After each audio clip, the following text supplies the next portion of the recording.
मेरे प्यारे बच्चों, आज जो है एक नया टॉपिक लेकर के हम आए हैं जो कि अति महत्वपूर्ण टॉपिक है। जितनी भी परीक्षाएं होती हैं सभी परीक्षाओं में इस टॉपिक से एक या दो प्रश्न अवश्य पूछा जाता है। जो चाहे वो यूपी बोर्ड की परीक्षाएं हों, किसी कंपटीशन की परीक्षा हो, चाहे जहां हो, सभी प्रतियोगी परीक्षाओं के लिए हिंदी का महत्वपूर्ण योगदान होता है। तो कहीं कहीं हिंदी में कुछ चीज़ें व्याकरण में होती हैं वो अति आवश्यक होती हैं और उसका ज्ञान सही ना होने की वजह से हम उसको गलत कर देते हैं। तो ऐसा ना हो तो उसके पहले हमको हर बिंदु पर छोटे छोटे बिंदुओं पर ध्यान देना होता है, तभी हम जा कर के उसमें सफलता प्राप्त कर सकते हैं। तो आज हम रस लेकर के आपके सम्मुख आए हुए हैं, तो रस पर आज चर्चा करते हैं। रस पे 2 या 3 प्रश्न सभी प्रतियोगी परीक्षाओं में पूछे जाते हैं। तो यहाँ अलग अलग प्रकार के होते हैं, कैसे प्रश्न पूछे जाते हैं, कैसे ऑप्शन दिया जाता है, उसके विषय में बताएंगे। तो आज रस पर चर्चा करते हैं। तो जो हमारे बच्चे अभी जुड़े नहीं हैं सब आकर के ऑनलाइन जुड़ जाएं और हमारे लिंक को सब्सक्राइब कर लें, जिससे कि आपको आने वाली समस्त वीडियो मिलता रहे। हम संत कुमार त्रिपाठी आपके सम्मुख पुनः अब देखिए रस पर आज चर्चा करने के लिए आए हुए हैं। देखिए यहाँ अब रस की बात आती है तो रस का शाब्दिक अर्थ हो जाता है आनंद। जहाँ से आनंद प्राप्त होता है वही रस हो जाता है। तो आनंद अलग अलग प्रकार से मिलता है। तो यहाँ जो आनंद है वो पंक्तियों में आनंद होता है। पंक्तियों को हम पढ़ते हैं, एक गद्य होता है, एक काव्य होता है। तो काव्य को पढ़ने के लिए जो पंक्तियाँ हम पढ़ते हैं काव्य में, उसमें कहीं कहीं रस का महत्वपूर्ण भूमिका होता है, जिससे कि वह सुसज्जित हो जाती हैं। रसते इति रसः, अर्थात इसमें जो स्वाद प्राप्त हो वही जो है रस हो जाता है। तो बात करते हैं रसों की संख्या की। तो आसान ट्रिक के माध्यम से आपको बताना चाहते हैं कि कुल रस कितने हैं। कुल रसों की संख्या थोड़ा सा भ्रामक हो जाती है, लेकिन आपको एक ट्रिक के माध्यम से सीधा ट्रिक के माध्यम से एक लाइन यदि आपको याद हो जाता है तो उसी से रसों की संख्या आप जान सकते हैं। लाइन क्या है? श्री अकबर भव साहा, श्री अकबर भव साहा। एक केवल वाक्य आपको अगर याद हो जाता है तो कहीं कहीं पूरा रस आपका उसमें आ जाता है। श्री मतलब श्रृंगार रस हो गया, आ से अद्भुत रस हो गया, का से करुण रस, बा से वीर रस, रा से रौद्र रस, भा से भयानक रस, वा से वात्सल्य रस और सा से शांत रस, हा से हास्य रस। इस प्रकार 1 2 3 4 5 6 7 8 9 कुल रसों की संख्या 9 हो जाती है। तो इन 9 रसों का जो है वर्णन बार बार मिलता है। तो यहाँ पर बात करते हैं रसों की संख्या। अगर खाली प्रश्न में पूछ लिया जाए कुल कितने रस होते हैं तो इसमें भ्रांतियां होती हैं। कभी कभी प्रश्न पूछ लेता है, उसमें दे देता है 7 8 9 10 11 इस प्रकार के प्रश्न पूछता है। तो यहाँ पर अगर भरत मुनि के अनुसार पूछेगा तो इसमें शांत रस को हटा करके केवल 8 रसों की गणना होती है। क्यों? क्योंकि वो जो है आचार्य अभिमन्यु के द्वारा जो है नौम रस शांतो रस वहाँ उसका जो है लोग जोड़ करके तब 9 पूरा किया जाता है। नहीं तो नाट्यशास्त्र के अनुसार केवल 8 ही रसों का वर्णन मिलता है। बाद में यहाँ जो है श्रृंगार रस के तहत 2 रस और बढ़ा दिए गए हैं, वात्सल्य और भक्ति रस 2 रस बढ़ा दिए गए हैं। तो 9 2 11 भी होता है, ये भी पुस्तकों में मिलता है। तो जैसा ऑप्शन दिया होता है उसके अकॉर्डिंग टिक लगाया जाता है। आपको हम उसके अकॉर्डिंग बताएंगे जब ऑप्शन देंगे कि किस प्रकार से रस पूछा जाता है। बात करते हैं रस, तो यहाँ पता चल गया रस के कुछ अंग होते हैं। जैसे हमारे शरीर में कई अंग हैं, मिलकर के शरीर का निर्माण हुआ है, वैसे रस के भी अंग हैं। उन अंगों को जानना अति आवश्यक हो जाता है, क्योंकि जब तक हम उन अंगों को नहीं जानते हैं तब तक कहीं कहीं जो है बात बनती नहीं है। तो अब जैसे कोई उदाहरण दे दिया गया, उस उदाहरण में हम कैसे समझेंगे कि कौन सा रस है, उसका क्या स्थायी भाव है, कैसे क्या है, उसके विषय में जानने के लिए उसके अंगों को जानना आवश्यक हो जाता है। तो रस के जो अंग दिए गए हैं, यहाँ देखिए अंग के रूप में यहाँ 4 भाग में अंग होता है। एक अस्थायी भाव, दूसरा विभाव, तीसरा अनुभाव और चौथा संचारी भाव। अस्थाई भाव क्या होता है? अस्थाई मतलब स्थिर हो जाना, अर्थात जो रस है, जैसे श्रृंगार रस है, श्रृंगार रस का अस्थाई भाव क्या होता है? रति हो जाता है। तो यहाँ सभी रसों का अस्थाई भाव अलग अलग होता है। अगले वीडियो में आपको उसके विषय में विस्तार से बताएंगे।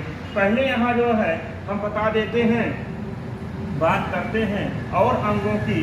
तो यहाँ जो है अस्थाई भाव के बाद विभाव होता है, विभाव के बाद अनुभाव होता है, अनुभाव के बाद संचारी भाव हो जाता है। अब विभाव क्या चीज है? अब यहाँ देखिए विभाव।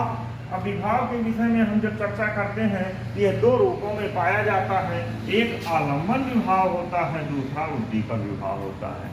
अब आलम्बन क्या है? आलम्बन मतलब होता है मिलना। मिलने का क्या तात्पर्य है? यहाँ जो है मिलने से तात्पर्य उससे है कि जैसे अब रस है, तो रस में 2 चीजें अति आवश्यक हो जाती हैं कि जब तक दोनों 2 भागों में इसे विभाजित भी किया गया है, एक आश्रयालंबन, दूसरा विषयालंबन। किसी चीज को करने के लिए एक आश्रय होता है, दूसरा विषय होता है। जब हम आश्रय और विषय दोनों को जानते हैं, तभी वो जा करके सफलता में प्राप्त होती है। अभी हम उदाहरण देकर के आपको बताएं, जैसे यहाँ पर विभाव में क्या है? आलंबन विभाव। आलंबन विभाव में 2 आश्रय और विषय। क्या आश्रय क्या होता है, विषय क्या होता है? छोटा सा उदाहरण हम आपको दे रहे हैं। जैसे यहाँ लिख दिया गया है, राम के मन में सीता के प्रति प्रेम। राम के मन में सीता के प्रति प्रेम। अब यहाँ आश्रय वह होता है कि जिसके मन में जिज्ञासा जागृत होता है। तो अब यहाँ जो है किसके मन में जिज्ञासा जागृत हुआ? राम के। तो राम क्या हो गया? आश्रय हो गया। अब यहाँ ये आश्रय राम हो गया। अब विषय क्या है? जिसके प्रति जागृत हो। अब यहाँ राम के मन में किसके प्रति? सीता के प्रति प्रेम जागृत हो रहा है। तो सीता जो है यहाँ विषय के रूप में हो जाएंगी। तो यहाँ जो है आश्रय और विषय दोनों जब हो जाते हैं, तो दोनों मिलकर के तब वही आलंबन में होता है। आलंबन का अर्थ होता है एक दूसरे से खिंचाव होना, तम आपस में मिलना। बात करते हैं इसका एक विभाव का एक दूसरा पार्ट भी है, उद्दीपन।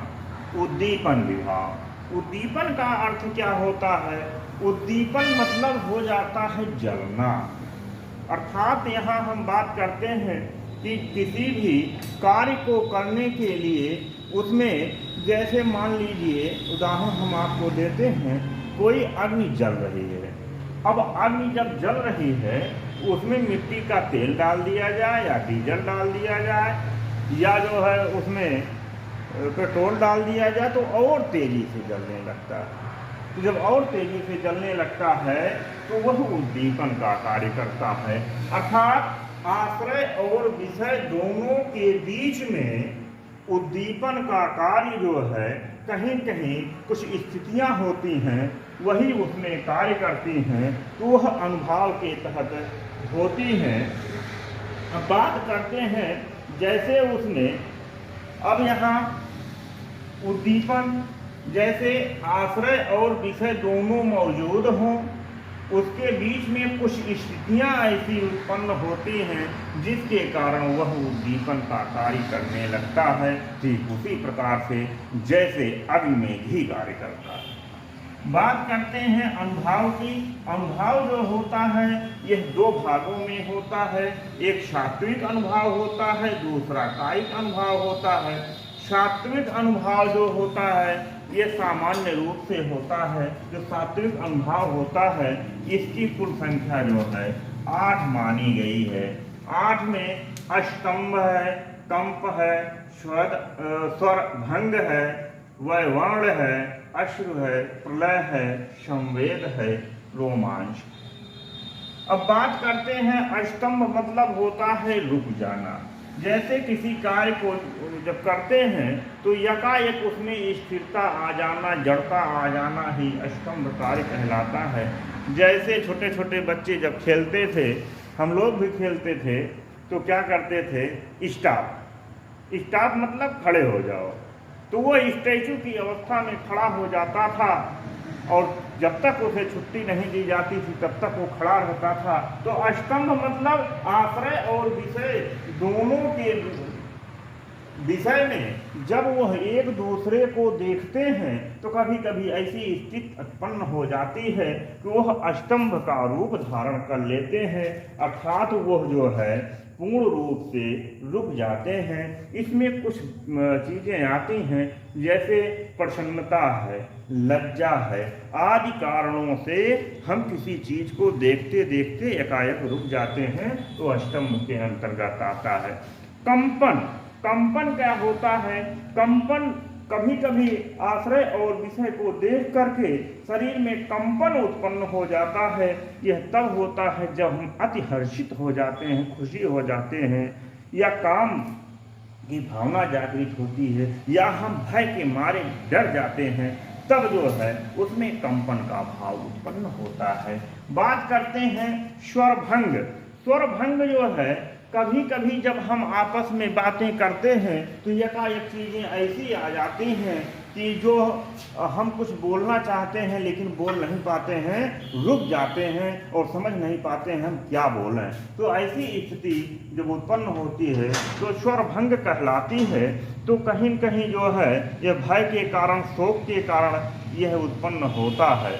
अब बात करते हैं वैवर्ण स्थिति, अर्थात कभी कभी कुछ कारणों के कारण जो है शरीर के बनावट के अनुसार भी कुछ चीज़ें उसमें दिक्कत हो जाती हैं, जिससे कि हम वहाँ वर्ण से प्रभावित होती हैं। वर्ण मतलब रंग हो जाता है।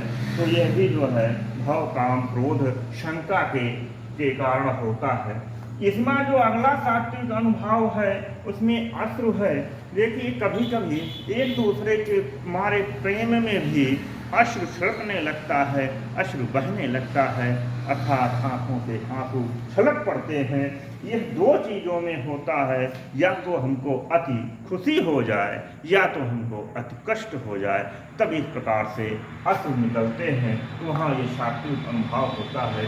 प्रलय, प्रलय का अर्थ होता है कि जब हम किसी विशेष शोक में पड़ जाएं एकाएक, तो वहाँ प्रलय की स्थिति आ जाती है। ऐसा प्रतीत होता है कि आंखों के सामने एकदम अंधेरा छा जाता है। तो इस प्रकार से वहाँ प्रलय हो जाता है।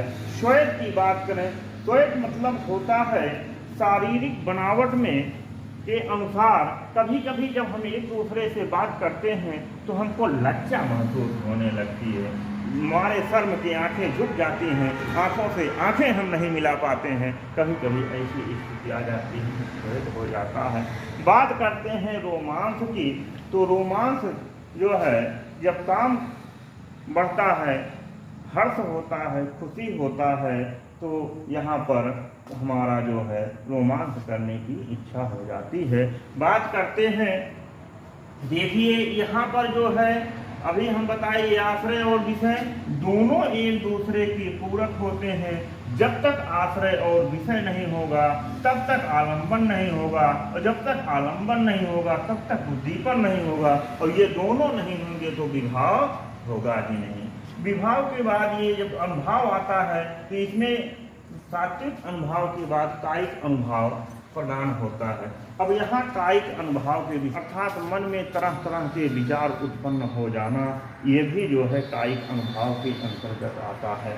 अब बात करते हैं संचारी भाव की। अगला जो विभाव आपका यहाँ है संचारी भाव। संचारी भावों की संख्या कुल 33 होती है। अलग अलग रसों में अलग अलग प्रकार से वहाँ पर संचारी भावों का प्रयोग किया जाता है। इसको हम बाद में बताएंगे कि कितने होते हैं, कैसे होते हैं। तो इस प्रकार से रस को जानने से पहले ये जो मूलभूत बिंदु दिए गए हैं, इसको जानना अति आवश्यक हो जाता है। जब तक इसके विषय में आपको गहन अध्ययन नहीं होगा, तब तक आप जो है उसमें कोई भी पंक्ति दी रहेगी उसमें रस छाटना मुश्किल हो जाता है। इसलिए आप लोग सर्वप्रथम जो है इन चीज़ों को जानिए, देखिए, स्क्रीनशॉट ले लीजिए और एक बार नहीं 2-3 बार वीडियो देखिए, अपनी किताबों को पढ़िए, तभी जा कर के उसमें सफलता मिल सकती है।